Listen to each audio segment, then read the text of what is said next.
We are going to start graphing simple rational functions today. And we've already dealt with the rational function when we talked about inverse variation. That is a type of rational function. So a rational function is just any function that can be written as a function divided by another function. That is a rational function. And we did that with dividing polynomials. Like our results could be a rational function. So, like I was saying, the inverse variation function is a basic rational function.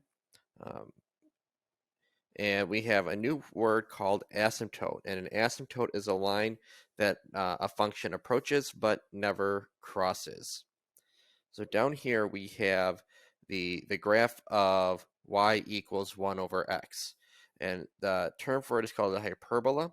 And there are two branches of this. We have a branch here, and we have a branch there. And the domain are all non-zero numbers, so x can't equal 0, and the range is y cannot equal 0. And if we look at this closely, we should be able to understand why that is the case. Obviously, you can't have x equals 0 because you'd have a 0 in the denominator. That would be undefined. So we call this a vertical asymptote, and I draw a dotted line for that because our x can never equal 0.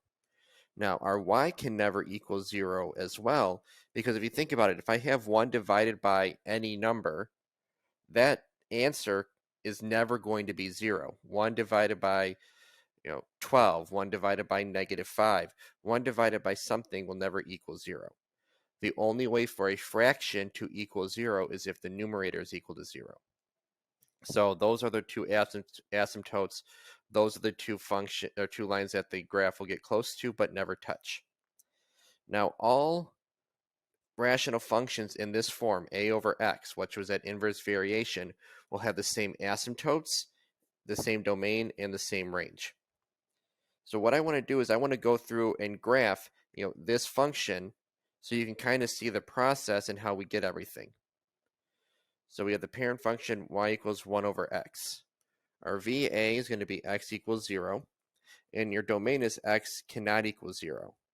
These things will always have that relationship. Your vertical asymptote is x equals a number.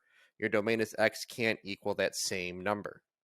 Your horizontal asymptote is y equals 0, and your range is y can't equal 0.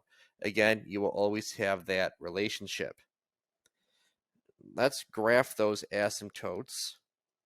And I do dotted lines for the asymptotes because it makes more sense to me. We don't want to accidentally make those as part of our graph. And then we make a table. When we made a table for quadratics in vertex form, our middle here was our vertex. We put whatever that was in the middle. This time we're going to put the vertical asymptote in the middle, and the y value will be a blank or undefined. So then we're going to go up by 1 and then down by 1. And then we're going to plug these values into our calculator. And unlike the quadratic one, we actually have to plug in into each one of these. We can't just plug into 2 and then be symmetrical. So I'm going to go through how I do that. Alpha y equals 1 over -2. Now, yes, these you should be able to do in your head, but I just want to show you that I can go back up now and grab this and type in something different now. Oops. And this will become a lot more useful later on. When I graph, I like to use decimals because it's easier to see. All right, now I'm going to graph those. -1, comma -1, -2, comma 0.25, or sorry, 0.5. So our graph will look like this. So the reason why we're using up this table is to get points on each side of our asymptotes. Remember, our asymptotes get close, our function gets close to these asymptotes, but they don't actually cross. Now let's move on to the next page. So this is y equals 4 over x. And like we were saying, the domain and the vertical asymptote go together, and the vertical asymptote is x equals 0. The domain is x can't be 0. And we can draw that in real quick. Your horizontal asymptote is y equals 0, and your range is y can't be 0. So we can draw that in real quick. And compare, that is when we do the RST. There is no reflection because your A value is positive 4. Shrink or stretch, there is a vertical stretch because your A value is bigger than 1. And T, there is no translation. So we're going to be getting back to the A, H, and K that we've talked about with quadratics and absolute value functions. Now our table,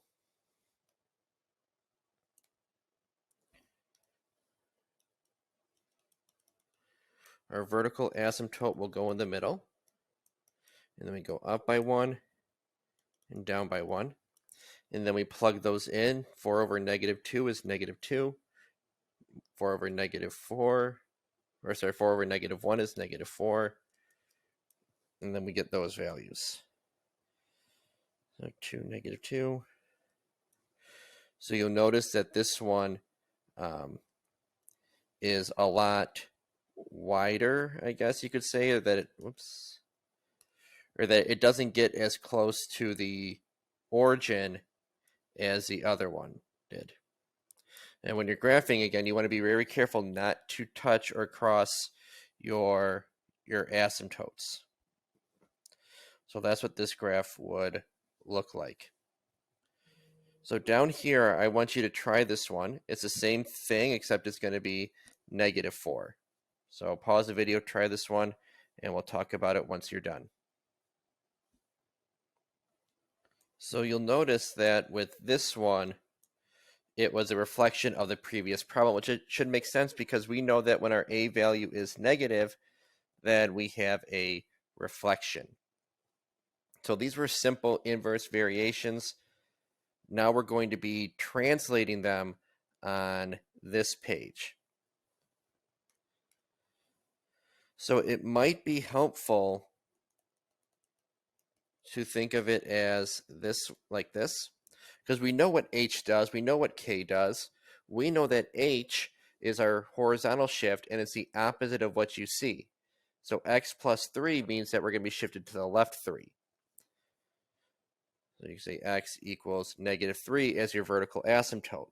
Another way to think about it is to say what number plugged into our denominator will equal 0.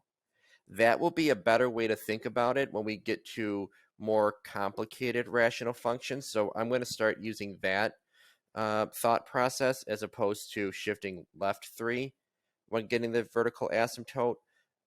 So negative 3 plus 3 is 0, so that's why your vertical asymptote's at negative 3. Now, this plus 2 means we're going to be shifted up 2, so my horizontal asymptote is now y equals 2. So I'm graphing these asymptotes. And then with our table,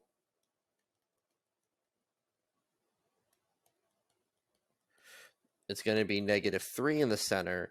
And then we go up by 1 and down by 1. Whoops.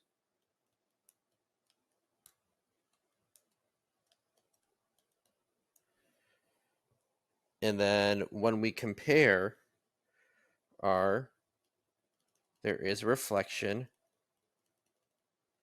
over x-axis.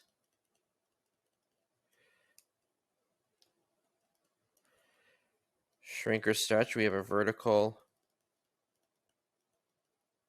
stretch. And our translation is left 3 and up 2.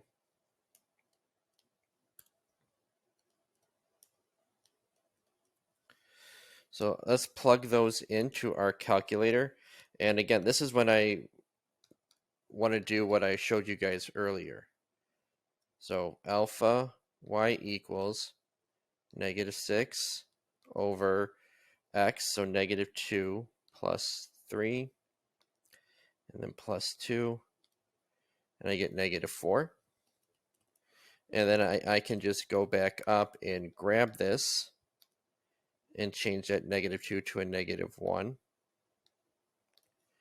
and get -1. I can then go back up and grab any one of them. I went up a little too far, but that's okay.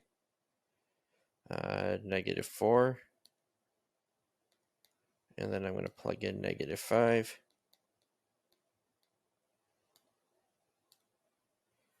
Okay, so 5 and 8. So I'll go ahead and plot those. -5, comma 5. Yeah, -4. Oops.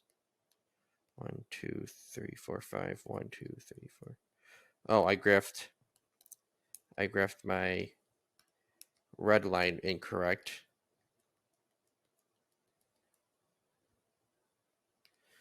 At -3, that's where it should have been.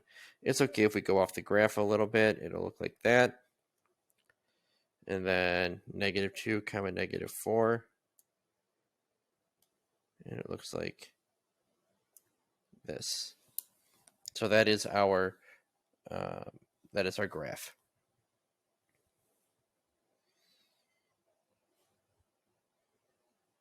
All right, so I want you guys to try this one. Pause the video, and once you're done, unpause it, and let's see what you get. All right, so that is how your graph should look. You can check and see what I got for my asymptotes and my domain and range, and then compare that to yours, and then there's my table. So the last thing is you're going to create an equation in this form that has a reflection across the x-axis, a vertical stretch, a horizontal shift to the left, and k units down. So there could be multiple answers. If we want a vertical stretch and a reflection, let's do -9 on top. Shifted to the left means it's going to be x plus a number on the bottom, and shifted down means we're going to have